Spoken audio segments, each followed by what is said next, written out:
అలాగే నీ జీవితం విలువైనది. ఈ విలువ కలిగిన జీవితాన్ని విలువ లేని వాళ్ళు విలువ తీద్దామని చూస్తారు, విలువ లేకుండా చేద్దామని చూస్తారు, విలువ పోగొడదామని చూస్తూ ఉంటారు. కాబట్టి వాళ్ళకి నువ్వు చోటిపోతావు. వాళ్ళ మాటలు పట్టించుకోవాల్సిన అవసరం లేదు, వాళ్ళ గురించి ఆలోచించాల్సిన అవసరం లేదు, దాని గురించి నువ్వు చింతించాల్సిన అవసరం లేదు. వాటిని నీ హృదయంలో తీసుకొని నువ్వు బాధపడాల్సిన అవసరం లేదు. మరి ఏం చేయాలి? దాన్ని వదిలిపెట్టి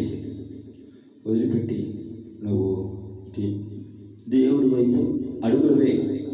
ఎప్పుడైతే దేవుడి వైపు అడుగులు వేస్తావో ఎవరు ఏమనుకుంటున్నా నీకు వినపడదు, వాళ్ళు ఏం చేయాలనుకుంటున్నా నీకు కనపడదు, వాళ్ళు ఎన్ని ప్రయత్నాలు చేస్తున్నా అది విఫలం అయిపోతాయి, నీ పనులని సఫలం అవుతాయి.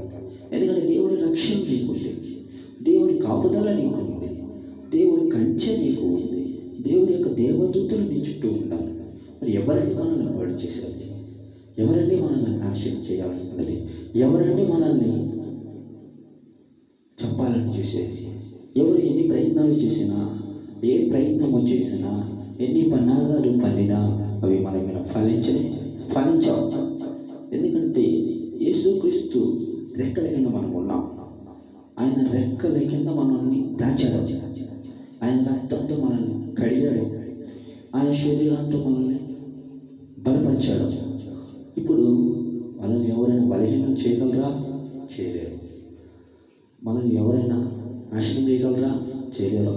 మనల్ని ఎవరైనా చంపగలరా? చంపలేరు.